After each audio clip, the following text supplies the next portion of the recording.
तो हेलो दोस्तों, welcome to my Andy Bruce YouTube channel. तो दोस्तों आज के वीडियो में मैं और एक नया वीडियो रिएक्शन करने वाला हूँ। तो दोस्तों चलिए वीडियो को स्टार्ट करते हैं। पिक्चर चालू करो बे। चलो भाई देखो अब मैं क्या करता हूँ। असीम वकार, ये तो जांच हो ही जानी चाहिए ना कि क्या कुछ लोगों को नुकसान पहुंचाने की भी कोशिश की जा रही थी।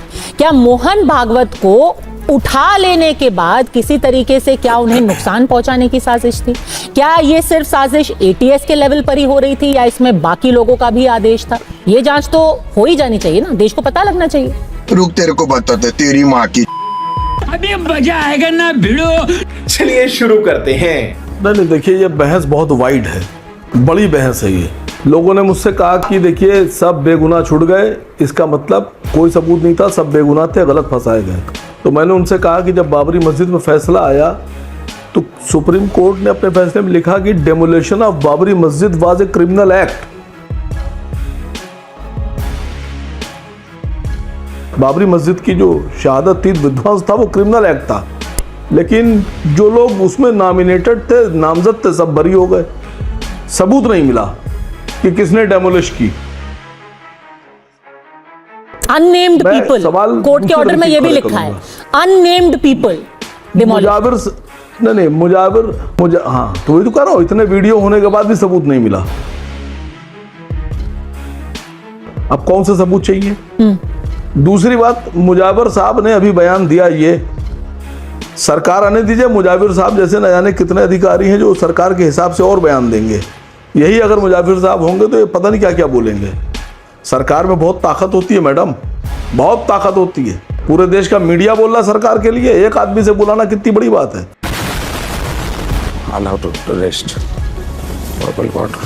इतना छोटा पहले कभी नहीं हुआ होगा। ये आपके मन की नहीं बोल रहे हैं तो ये कह देना कि सरकार इनको दबा करके बुलवा रही है, ये तो गलत है ना मैडम। असीम वकार साहब, ये तो गलत है कि जब आपके मन की बात कोई कहे तो वो एकदम सच्चा है, सुच्चा है। जब वो आपके मन की बात ना कहे तो वो सरकारी मुसलमान बन गया। चुपचाप बैठा था। बोलिए। नहीं, सरकार तो मुझसे कुछ कही नहीं रही है। अभी इस वक्त आप मुझ पे दबाव बना रही हैं। सरकार तो मुझसे कुछ कही नहीं रही है बेचारी। आप मुझ पे दबाव बना रही है जबरदस्ती भी कि आप कहिए। तो जब आप इतना प्रेशर बना रही हैं तो जब सरकार किसी प्रेशर बनाती होगी तो कितना बनाती होगी? अरे बाप रे, ये तो धोती खोल रहा है। आप अकेले काफी हैं मैडम, मुझे बोलने तो दीजिए। 17 साल जांच चलती है, इतने बड़े बड़े अधिकारी इन्वॉल्व होते हैं, और ये सबूत वो सबूत, ये गवाह वो गवाह, सब बरी। ये अधिकारी पैसा किस काम का लेते हैं? किस बात का पैसा ले रहे हैं? एवरीबॉडी, सबके सब चोर हैं साले। अगर इन्होंने बेगुनाह फंसाया है तो जितने अधिकारी थे इनको सबको जेल भेजिए। सब जेल जाना चाहिए, एक को नहीं छोड़ना चाहिए। और रिटायर हो गए तो पेंशन बंद कर दीजिए, मर गए तो पेंशन बंद कर दीजिए। सब जितना भी फंडिंग वंडिंग हुई सब वापस दीजिए। क्या बेगुनाह फंसाएंगे लोगों को? और अगर जांच में कोताही की गई है, जांच गड़बड़ की गई है, तो भी किस बात की विभाग है, बंद कर दीजिए। और जो सबसे बड़ी बात मैडम, जो अहम बात है कि सेना का आरडीएक्स यूज हुआ, जो सेना यूज करती है वो यूज हुआ। आरडीएक्स आया, बम बना, बम फटा, लोग मरे, तो कौन आरडीएक्स लाया और बम लगाया किसने? अरे बहन चोद पवार, जुम करो। कौन बताएगा? आसिम वकार बताएंगे या पद्मजा जोशी बताएंगी? नहीं, उस वक्त कांग्रेस की सरकार में जो पूरी जांच हुई है वो बताएंगे ना। भाई हम लोग तो है नहीं जांच में, वो सब बताएंगे ना। उनकी सरकार ने जब जांच कराई थी, जैसे कि मुंबई ट्रेन धमाकों की भी जांच सरकार ने करवाई थी। वैसे असीम वकार साहब, मैं ये भी पूछना चाहूंगी आपसे, जब मुंबई ट्रेन धमाकों में 12 लोग बरी हो गए, तब आपने कहा कि आखिरकार न्याय हुआ। जब मालेगांव धमाकों में 7 लोग बरी हुए तो आप कह रहे हैं कि देखिए पूरा जो जांच है वो विशिएटेड थी, वो सरकार ने अपने हिसाब से जांच कराई। मुझे ऐसे तो नहीं हो सकता। मैडम आप जो बोलने तो दीजिए। एक लाइन में मैं समझ जाता हूँ, समझदार आदमी हूँ, बेवकूफ नहीं हूँ। पूरा नहीं बोलना है आपको, या इशारा कीजिए समझ जाऊंगा। नहीं सर, आपकी यही खासियत है, बोलिए ना फिर। बॉम्बे ट्रेन ब्लास्ट ज्ञानी है, बहुत बड़े ज्ञानी है, तरीका भी ब्लास्ट वाले लोग तेरी माँ का थोड़ी मर्यादा रखिए। छोड़े गए।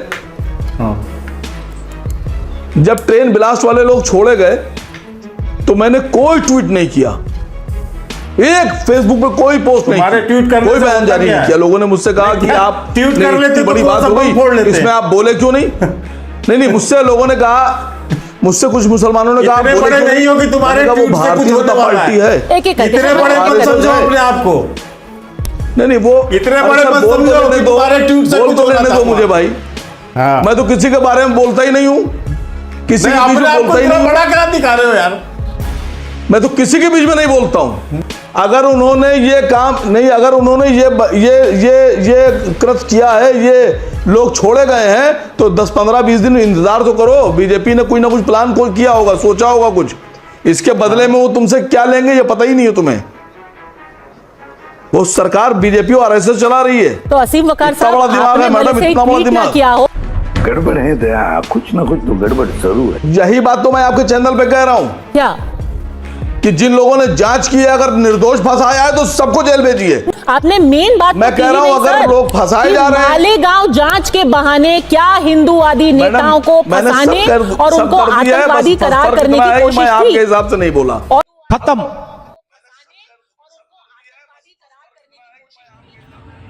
तो दोस्तों वीडियो अच्छा लगा तो लाइक करना, कमेंट करना और सब्सक्राइब करना मत भूलना। तब तक के लिए बाय दोस्तों, जय हिंद।